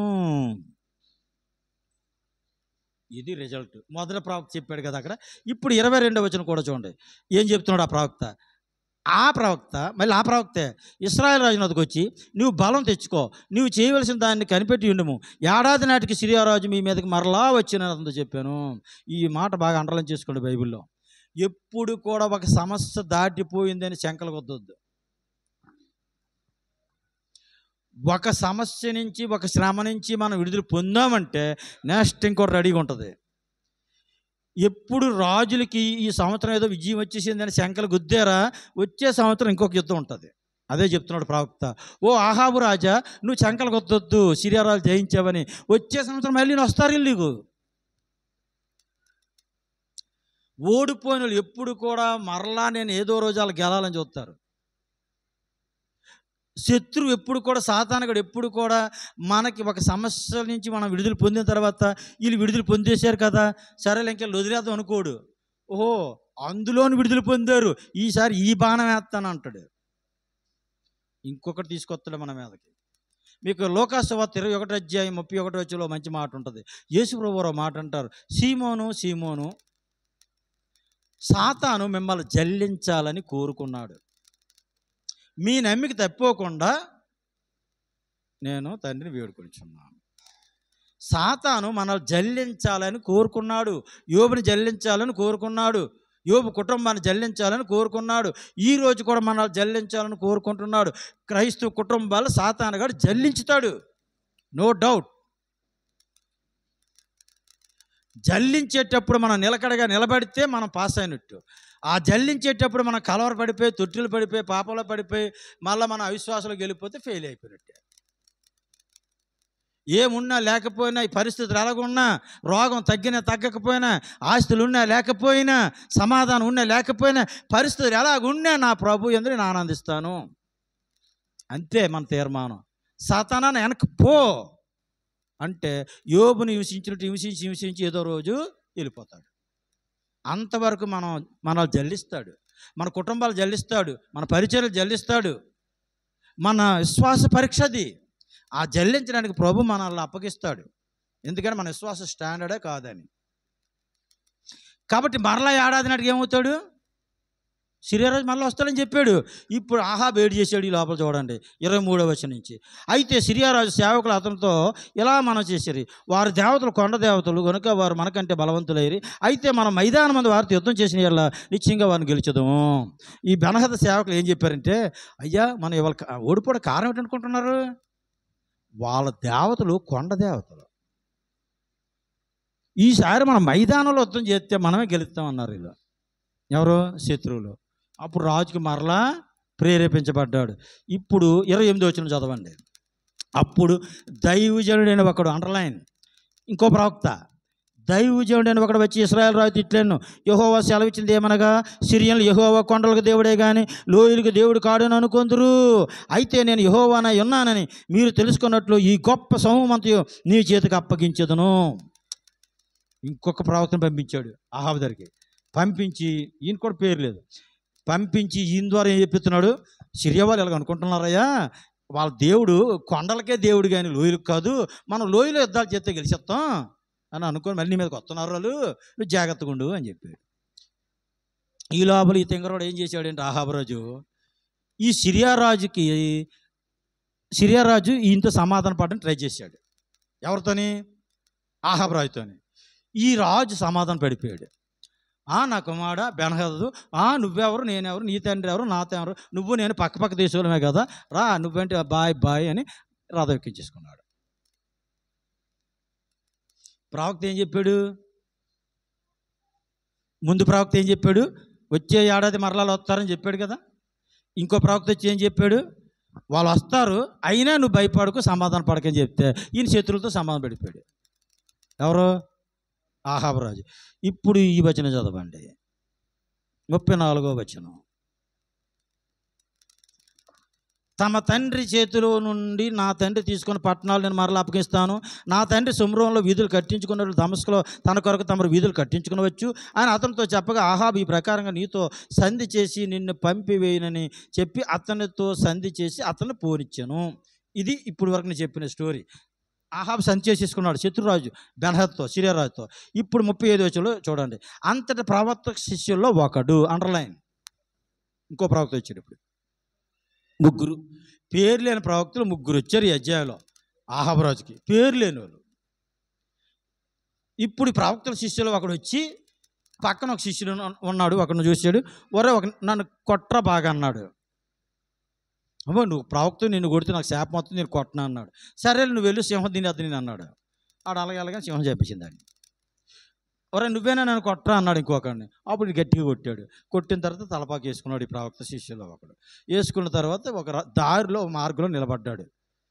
ఉండి అహాబు రాజు రథం మీద అలాగే వస్తున్నాడు. వస్తుండగా రాజు ఆపు అన్నాడు. ఈయన ప్రవక్త అనే సంగతి మారువేషంలో ఉన్నాడు. ఈయన ఒక కథ చెప్తున్నాడు. అక్కడ ఒక ఆయన నాకు ఒక పని అప్పగించాడు, నేను ఎలాగ అటని ఇటని ఆల్రెడీ వెళ్ళాను, ఈ లోపల ఆడ అప్పగించిన దాన్ని ఇంకోటికి వెళ్ళిపోయాడు, ఇప్పుడే నా ప్రాణం అడుగుతున్నాడు అని చిన్న అక్కడ చదవండి మీరు. అంటే అక్కడ మీకు నేను గెస్ చేసి చెప్తున్నాను, అక్కడ రాశాడు ఈ అధ్యాయంలో. సరే నువ్వే తీర్చుకున్నావు కదా, దేవుడు అప్పగించింది అంటే నీ యజమాని అప్పగించిన దాన్ని దేవుడు అనలేదు, నీ యజమాని అప్పగించిన దాన్ని నిర్లక్ష్యం చేసావు కదా అని పనిష్మెంట్ అనిపించు అన్నాడు అహాబు రాజు. ఆయన ఎవరో కాదురా బాబు నువ్వే అని తలపాకు తీశాడు. అప్పుడు అహాబు రాజుకి 101 కొట్టింది. దేవుడు నీకు సిరియా రాజు అని బెన్హదదును అప్పగిస్తే నువ్వేమో అతను సంధి చేసుకొని పోనిచ్చావు. దేవుడు తన శత్రువుల మీద పగ తీర్చుకోవాలని నిన్ను వాడుకోవాలనుకున్నాడు. నువ్వు మంచోడు అని కాదు, వాడుకోవాలనుకున్నాడు. నువ్వేమో శత్రువులతో సంధి చేసుకొని దేవునికి విరోధి అయ్యావు. కాబట్టి నీకు పనిష్మెంట్ తప్పదని ఇప్పుడు ఈ ప్రవక్త చెప్పాడు. ఇది 20వ అధ్యాయంలో. అంటే 20వ అధ్యాయంలో మీకు స్టోరీస్ ఏంటి? సిరియా రాజు బెన్హదదు 32 మంది రాజులతో ఇశ్రాయేలు మీదకి వస్తుండగా మొదట ఒక ప్రవక్తను పంపించాడు, విజయం వచ్చింది. ఆ తర్వాత ఇంకో ప్రవక్తను కూడా పంపించాడు. ఆయన మాట ఎన్నుకున్న అహాబు రాజు సంధి చేసుకున్నాడు. ఆ తర్వాత ప్రవక్త శిష్యులు ఇంకొకరిని పంపించాడు, హెచ్చరించాడు. ఇలా పేరు లేని ప్రవక్తలు ముగ్గురు ఉన్నారు అహాబు రాజుకి ఈ 20వ అధ్యాయంలో. ఏలియా కాకుండా ఓకే. ఇక ఆఖరు అధ్యాయం దగ్గర ఆఖరు అంటే 21, ఇంకొకటి ఉంటుంది 22 అధ్యాయంతో లాస్ట్. మనకి ఈ 2 అధ్యాయాలతో అయిపోతుంది. 21 అధ్యాయంలో స్టోరీ మీకు ఏం జరుగుతుందంటే, 21 అధ్యాయానికి ఫస్ట్ స్టోరీ ఏం లేదు. నాబోతు అని ఒకడు ఉంటాడు, ఆయనకు ఒక ద్రాక్ష తోట ఉంటుంది. ఆయన అహాబు రాజులో ఒక రాజ్య పౌరుడు. ఆ ద్రాక్ష తోట ఈయన రాజనగర్కు ఆనుకొని ఉంది. నీ ద్రాక్ష తోట మరి నాకు ఇస్తే కూర తోట వేసుకుంటాను అని అడిగింది యజబల్ రాని. రాజుగారు అడిగారు ముందు. ఆయన అన్నాడు, అది నా పితరాజ్యతం, అది ఇవ్వను అని అన్నాడు. ఎంతకాలం అంత ఇస్తున్నారు, ఎంతకన్నా శ్రేష్టమైన పొలం ఇస్తాను నీకు ఇంకోదరని, నువ్వు ఎన్ని ఇచ్చినా అది నా పితరాజ్యతం ఇవ్వను అన్నాడు. అహాబు రాజు కోపం వచ్చింది. రాజ్యాన్ని పరిపాలిస్తున్న రాజుని ఆఫ్టర్ ఒక పౌరుడు నన్ను అడిగితే ఇచ్చాడు కాదని మంచం ఎక్కి మూతి ముడుచుకొని అలిగేసి పడుకున్నాడు. ఈ లోపల రాణిగారు వచ్చారు. ఎవరు వచ్చారమ్మా? మీకు అర్థమవుతున్నాయా నేను చెప్పినవి? రాణిగారు వచ్చారు. వచ్చి ఏంటే రాజుగారు అలా పడుకుని దుప్పటి కప్పేసేటంటే, నా వద్దు నా మాట విన్నాడు కాదు. నువ్వు రాజు కదా, ఇశ్రాయేలు మీద రాజ్య పరిపాలన చేయట్లేదా? మన ఊరు ప్రెసిడెంట్ కదా నువ్వు, లేదా ఎమ్మెల్యే కదా నువ్వు, లేదా ఎంపీ కదా నువ్వు, మినిస్టర్ కదా నువ్వే భయపడిపోతే ఎలాగా అంటాం మనమా? సరే ఆ సంగతి నాకు వదిలి చూసుకుంటాను. అబద్ధ సాక్షులు ఇద్దరు లేపు, ఒక ఉపవాస దినం ప్రకటించండి. వాళ్ళిద్దరు వచ్చి ఈ నాబోతు దేవుణ్ణి రాజుని దూషించాడని ఇద్దరు సాక్ష్యాలు చెప్పండి. అందరు రాలిచ్చి కూడా చంపేయండి. ఆ ద్రాక్ష తోట రాజుకి రాణికి అయిపోతుంది. ఇది ప్లాన్.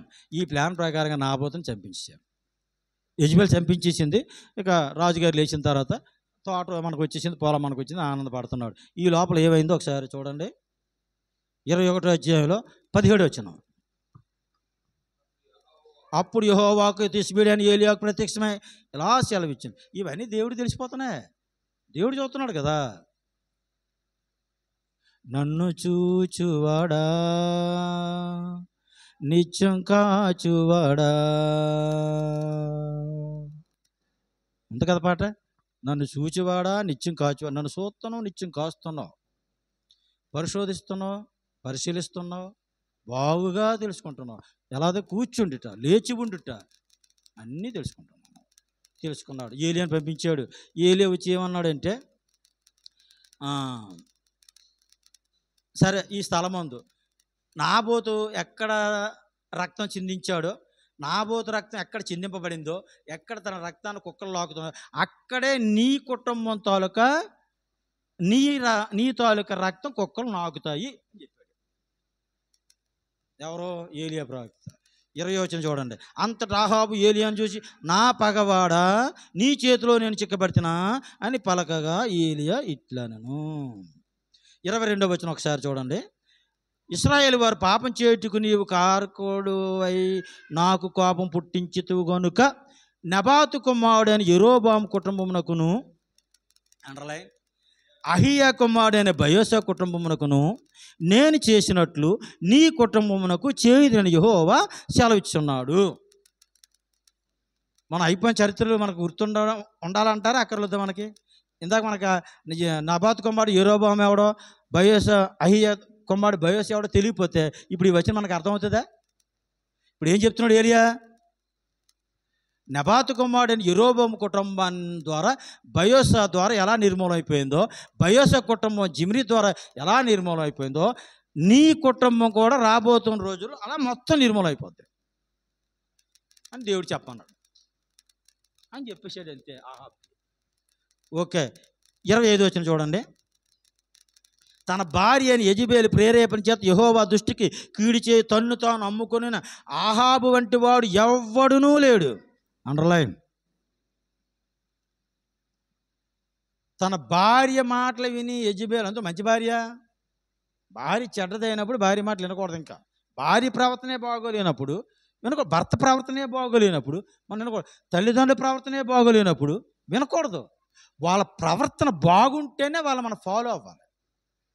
మన మీద అధికారులు పెద్దలు అన్న వాళ్ళు ప్రవర్తనలు బాగుంటేనే వాళ్ళు ఫాలో అవ్వాలి. మనం వాళ్ళ ప్రవర్తనలు బాగోకపోతే వాళ్ళ నుంచి మనం సైడ్ అయిపోవాలి. ఇక్కడ అదే చెప్తున్నాడు. యెజెబెలు మాటలు విని తన్ను తాను అమ్ముకుని ఆహాబు వంటి వాడు ఎవడూ లేడట. ఓకే. ఎంత దుర్మార్గం చేశాడా దేవుడు, ఎంత మంచివాడు చూడండి. ఈ మాటలు ఆహాబు విని ఏలియా చెప్పిన మాటలని వెంటనే ఉపవాసం ఉండేసి దేవుడి దగ్గరికి వెళ్ళిపోయి, ఇక అంటారే ఏ కన్నీరు అంటారు దాన్ని, ఏదో కన్నీరు అంటారు కదా, ముసలి కన్నీరు కారుతున్నాడు రా, ఉట్టిదేంటి రాడు అంతా ముసలి కన్నీరు కారుతున్నాడు రా అంటారు కదా. అలాగా దేవుడి దగ్గర కన్నీరు కాచి ఉపవాసం ఉండి ఏడ్చెత్తుంటే దేవుడు జాలి పడిపోయి ఏలియాకి మళ్ళీ అంటే చెప్తాడు. ఆ లాస్ట్ వచ్చిన చూడండి మీరు కావాలండి. ఏలియా పాపం ఆహాబు బాధపడిపోతున్నాడే, ఆహాబు పశ్చాత్తాపడుతున్నాడు. ఉట్టిదే మళ్ళీ స్టాండర్డ్ కాదు. మళ్ళీ తర్వాత అధ్యాయులు చూడండి. ఈ అధ్యాయానికి వచ్చింది. కొంతమంది పశ్చాత్తాపం ఎలాగుంటుందంటే మీరు చరిత్ర అందుకే గుర్తుండాలి. సౌలు రాజు ఏం చేసేవాడు దావీదుని తరుముతున్నప్పుడు అలా, నాయన దావీదా నేను దుర్మార్గంగా ప్రవర్తించాను నాయన, ఈసారి నేమన్నరా నాయన అనేవాడు. మళ్ళీ దావీదు కనబడితేప్పటికి ఇలాగ చిరిచేవాడు, బాణం వేసేసేవాడు, మళ్ళీ ఇటు చిరిచేవాడు. కారణం లోన దురాత్మ అది. అలాగే పరో కూడా చూడండి, పొర ఏమన్నాడు మోసేని? ఎన్నిసార్లు? బాబు మీ దేవుడికి కొందరు మీకు నమస్కారం రాని తీసుకెళ్ళిపోండి మీ జనాన్ని అనేవాడు. ఈ ఏదో ఆపించండ్రా బాబు, వడగంట తట్టుకోలేకపోతున్నాను అనేవాడు. ఆ బాధ పోగానే మళ్ళీ హృదయం కట్టిపరుచుకున్నాడు. నేను పరో హృదయం కట్టిపరుస్తుంటాను, ఆయన మిమ్మల్ని పోనీయుడు. ఇప్పుడు ఆహాబు కూడా అంతే. ఈ రోజుల్లో మన ఇశ్రాయేల్లోనే కాదు, మన క్రైస్తవ విశ్వాసాలు కూడా ఇలాంటి వాళ్ళు ఉంటారు. బల్ల తీసుకున్నప్పుడు అల్లా పశ్చాత్తాపం పడతారు. మరి వారం పశ్చాత్తాపడి బల్ల తీసుకున్న పశ్చాత్తాపడితే ఇంక మారలేదనమాట అర్థం. దానికి అలవాటు పడిపోతాం అనమాట. పాపం చేసినా పశ్చాత్తాపడ్డా, పాపం చేసినా పశ్చాత్తాపం. అది కాదు కావాల్సింది. సామెతలు 28:13 ప్రకారం ఏంటి? అతిక్రమలు ఒప్పుకొని దాన్ని విడిచిపెట్టేవాడే కనికరం పొందుతాడు. ఓకే, ఇప్పుడు మళ్ళీ ఈయనకి ప్లస్ అయిపోయింది ఇక్కడ. అంటే మనకు దేవుడి గురించి ధ్యానం చేస్తాం. దేవుడు ఎంత మంచోడు చూడండి. ఆహాబు రాజు లాంటి వాడిని దేవుడు క్షమించేశాడంటే ఎంత దుర్మార్గములు చేసుకొచ్చాడు ఎంతవరకు. అయినా ఈయనలో మార్పు. 22వ అధ్యాయం, లాస్ట్ అధ్యాయం. ఇప్పుడు ఈ అధ్యాయంలో 3 సంవత్సరాలు పోయిన తర్వాత మరలా ఈ సిరియా వాళ్ళు యుద్ధానికి వచ్చారు.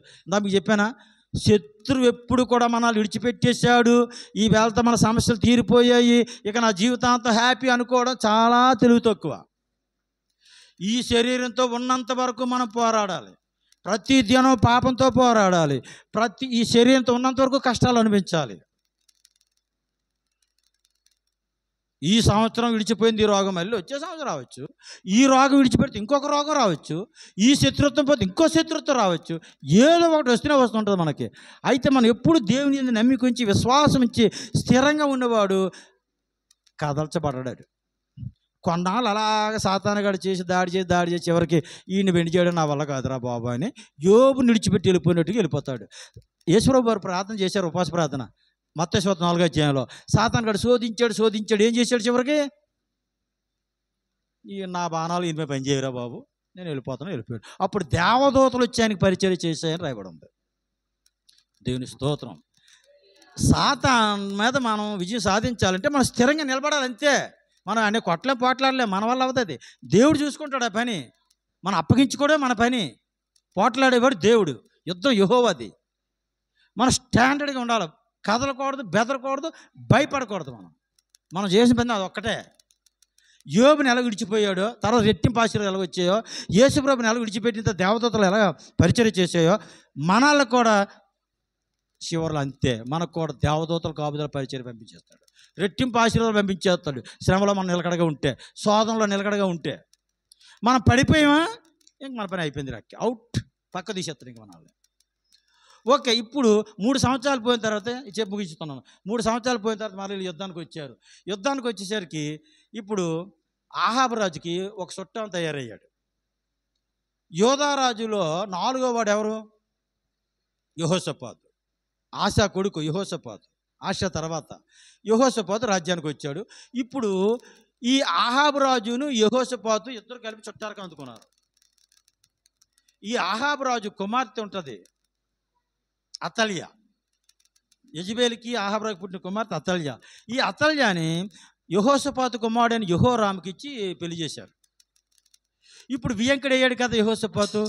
ఇప్పుడు ఏమన్నాడంటే, ఈ యుద్ధానికి సిరియా వారి మీద యుద్ధానికి వెళ్ళేటప్పుడు, బావగారు నేను యుద్ధానికి వెళ్ళాలనుకుంటున్నాను, మీరు వస్తారని అడిగాడు. అంటే అక్కడ నేను అలాగంటున్నా, బావగారని లేదు అక్కడ. యెహోషాపాతు గారు యోధారాజా, నేను మరి సిరియా మీదకి, అంటే రామోత్గిలాదు మంద కదా, మరి రామోత్గిలాదుని జయించక ఉంటుంది అది. ఆ రామోత్గిలాదుని జయించడానికి నేను సిరియా వాళ్ళ మీద యుద్ధానికి వెళ్తున్నాను, మీరు నాతో వస్తారా అని అడిగాడు. ఎవరిని? యెహోషాపాతుని. యెహోషాపాతు అన్నాడు, నేను నీ వాడు, నువ్వు నా వాడు, బాయ్ బాయ్ హాయ్ హాయ్ అన్నాడు. మన అతను విజంకులం కదా, వెళ్దాం కలిసి అన్నాడు. ఓకే, అయితే ఇక్కడ యెహోషాపాతు మంచివాడు. ఇక్కడ ఒకటే తప్పుటోడు చేశాడు. విజంకుడితో కలిసి వెళ్ళినా తప్పుటోడుకు, మిగతా అన్ని విషయాలు మంచివాడే. యెహోషాపాతు అన్నాడు, మనకి ఎవరైనా ప్రవక్తలు లేరా అన్నాడు. ఒకడు ఉన్నాడు, ఎమ్లా కొమ్మాడు, ఆ మేక, ఆడు వరస్ట్ పిల్ల, ఎప్పుడు నాకు వ్యతిరేకంగా పలుకుతాడు అన్నాడు ఆహాబు రాజు. ఈ ప్రవక్త ఎవరు చూడండి, ఆ పేరు ఎక్కడుంది? 8వ వచనం అండర్లైన్. ఎమ్లా కుమారుడైన మీకాయా. ఎమ్లా కుమారుడైన మీకాయా అంటే ఆహాబు రాజుకి ప్రవక్తలు ఎంతమంది? ఆహాబు రాజుకి ప్రవక్తలు ఎంతమంది?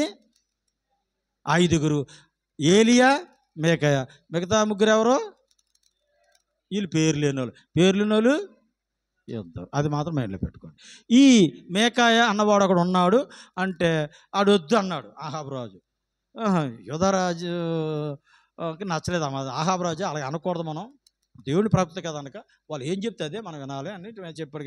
కానీ ఆయన ఎందుకంటే 400 మంది ప్రవక్తలు ఉన్నారు మనకని. ఆ సిదికే ఉన్నాడు మన ప్రవక్త, ఆయన పిలిచిన 400 మంది ఇలా ఈ బాబులాటలు ఉన్నారు ఆయన. అప్పుడు 400 మంది ప్రవక్తలు వచ్చారు, అబద్ధ ప్రవక్తలు. వాళ్ళ నాయకుడు సిద్కియా ఆయన పేరు. 11వ వచనంలో చూడండి. కెనయాన కుమారుడైన సిద్కియా ఇనప కొమ్ములు చేయించుకుని వచ్చి వీటి చేత నువ్వు సిరియలను పూడిచి నాశనం చేతువని యెహోవా సెలవిచ్చున్నాడని చెప్పాడు. ఇక ఆ సిద్కియా అలా చెప్పాడు. ఆయన వెనకాలం 400 మంది ప్రవక్తలు అలాగే చెప్పారు.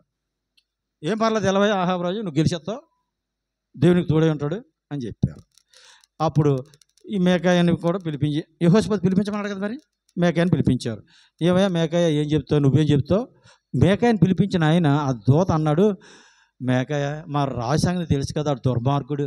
అలా అందరూ 400 మంది శుభ్రంగా రాజుకు అనుకూలంగా మాట్లాడి బత్యాలు కానుకలు తీసుకొని పోతున్నారు. నీకు ఎందుకే అనవసరంగా పేన మీద తెచ్చుకుంటావు, పిల్లం పిల్లలు కలవడివి, నువ్వు కూడా వాళ్ళ వెనకాల మాట వేసే అంటే నేను చచ్చిపోతాను కానీ యెహోవా మాట ఏం చెప్పాడో అదే చెప్తాను అన్నాడు. అప్పుడు మేకాయ వచ్చాడు. వచ్చిన తర్వాత ఏమే మేకాయ నువ్వేం చెప్తావు అంటే, ఈ సిద్కియా అనవాడు అబద్ధ ప్రవక్తుడు, నేను దర్శనం కూడా చూశాను. పరలోకంలో దేవుడు ఆహాబు నోట అబద్ధపాడు ఆత్మగా ఎవడుంటారో, ఆహాబుని యుద్ధంలోకి వెళ్ళి చచ్చిపోయేటట్టుగా మీలో అబద్ధ ప్రవక్తగా ఎవరు వెళ్తారో అని దేవుడు అడిగాడు. అప్పుడు ఒక ఆత్మ ముందుకు వచ్చింది, నేను వెళ్తాను అని చెప్పింది. ఆడే ఈ సిద్కియా అని చెప్పాడు. వెంటనే టప్మ కొట్టాడు ఈ రాజ్యసభలో. కొట్టిన తర్వాత రాజు కోపం వచ్చింది. కొట్టిన తర్వాత ఈయన తిరిగి కొట్టలేదు. దేవుని ప్రవక్తలు అపోస్తులు ఎప్పుడు తిరిగి కొట్టరు, కొట్టించుకుంటారు తప్ప తిరిగి ఎప్పుడు కొట్టరు. తిరిగి కొట్టినోడు సాతాను సంబంధి, కొట్టించుకున్నోడు దేవుని సంబంధం. అది మాత్రం బాగా అండర్లైన్ చేసుకోండి. అపోస్తులు కానీ ప్రవక్తలు కానీ ఎప్పుడు కొట్టించుకోవడమే తప్ప కొట్టడం తెలియదు వాళ్ళకి. ఎప్పుడైతే కొట్టాడు ఈ రాజు వెంటనే తీసుకెళ్ళి జైలు వేసాడు. మేము యుద్ధానికి వెళ్ళి వచ్చేవరకు వీడికి కష్టమైనటువంటి అన్నపానాలు ఇవ్వండిరా అన్నాడు. తాగడానికి మంచినీళ్ళు కాదు, కుర్తినీళ్ళు ఇవ్వండి వీడికి, భోజనం కూడా కుక్క కెట్టిందే పెట్టండి అన్నట్టుగా చెప్పాడు అన్నమాట. అంత కష్టమైనది పెట్టాడు. అప్పుడు ఈయన అన్నాడు, మేక జైలు వేసిన తర్వాత కూడా ఈ మాట మారలే, నువ్వు నిజంగా యుద్ధానికి వెళ్ళి తిరిగి వస్తే దేవుడు నా నోట పలికించలేనట్టే అన్నాడు. అంటే దాని అర్థం ఏంటి? యుద్ధానికి వెళ్ళి నువ్వు తిరిగి రావురా బాబు, ఇదే నీకు లాస్ట్ ప్రయాణం అని చెప్పాడు. లాస్ట్ యుద్ధం ఇది. ఆ రకంగా సిరియా వాళ్ళ చేతిలో ఆహాబు చనిపోతాడు. సహాయానికి వెళ్ళాడు కదా యెహోషాపాతు యోధారాజు, ఈయన మారువేషాలు ఉంటే ఆ సిరియా వాళ్ళు ఈయన తరుముతుంటే ఆ వచనం మీకు దినవృత్తాంతాల్లో చాలా చక్కగా రాశాడు. ఇందులో కాదు అనుకుంటున్నాను. యెహోషాపాతు కేకలు వేస్తాడు, అంటే మొర్ర పెట్టాడని రాశాడు దినవృత్తాంతాల్లో. ఇందులో అయితే 32వ వచనంలో ఉంది ఆ మాట. రథాధిపతులు యెహోషాపాతును చూసి ఇతడే ఇశ్రాయేలు రాజు అనుకొని అతనితో పోట్లాడుకు అతని మీదకి వచ్చిరి. యెహోషాపాతు కేకలు వేయగా రథాధిపతులు అతను ఇశ్రాయేలు రాజు కానట్టు గుర్తుపెట్టి అతను తరుముట మానేశారు. లేకపోతే యెహోషాపాతుని చెప్పవలసింది వీళ్ళు, యెహోషాపాతు చచ్చిపోవాల్సింది వీడు సాయానికి వెళ్ళినందుకు. ఇప్పుడు యెహోషాపాతుని దేవుడు తప్పించాడు. ఇశ్రాయేలు రాజు అయిన ఆహాబు యుద్ధంలో చనిపోయాడు. ఎక్కడైతే కుక్కలు నాకుతాయని చెప్పాడో ఏలియా, అక్కడే జరిగిందని 38వ వచనంలో అది చెప్తున్నాడు. 22:38లో కుక్కలు అతని రక్తం నాకాయి అని ఏలియా చెప్పింది జరిగింది అని చెప్పాడు. ఇది ఆహాబు రాజు తాలూకా చరిత్ర. దీంతో మనకి మొదటి రాజుల గ్రంథం కూడా ఇంచుమించు అయిపోయింది. అధ్యాయాల వైజు రాజుల్లో 7 రాజులు మనం ధ్యానం చేయడం జరిగింది. ఇప్పుడు ఆహాబు రాజు తాలూకా బయోడు ఏంటమ్మా, ఒకసారి జాబితా ముగించేద్దాం. ఆహాబు రాజు రాజుల్లో ఎన్నోవాడు? ఇశ్రాయేల్ రాజుల్లో 7వ వాడు. రాజు కుటుంబంలో ఎన్నోవాడు? 4వ వాడు. ఎన్ని సంవత్సరాలు పరిపాలించాడు? 22 సంవత్సరాలు పరిపాలించాడు. ఎక్కడ పరిపాలించాడు? షోమ్రోనులో పరిపాలించాడు. ఈయన కాలంలో ప్రవక్తలు ఎంతమంది? అందులో పేర్లు గలవాళ్ళు పేర్లు అదే ఏలియా, మేకాయ. పేరు లేని వాళ్ళు 3. ఓకే. భార్య పేరు యెజబెల్. ఇలా వియంకుడి పేరు యెహోషాపాతు, యోధారాజు. అంటే ఆహాబు కాలంలో యోధారాజులు, ఆశా కాలంలో ఈయన రాజు అయ్యాడు. తర్వాత యెహోషాపాతు కూడా ఈయన కాలంలో. అంటే యోధారాజులు ఇద్దరు రాసుకోవాలి మీరు. ఓకే. ఈయన చరిత్ర ఎక్కడ ఉంటుంది? ఆహాబుది మొదటి రాజుల గ్రంథం 16వ అధ్యాయం మొదలుకొని 22వ అధ్యాయం వరకు కూడా ఈయన చరిత్ర ఉంటుంది. ఇది ఇశ్రాయేల్ రాజుల చరిత్ర.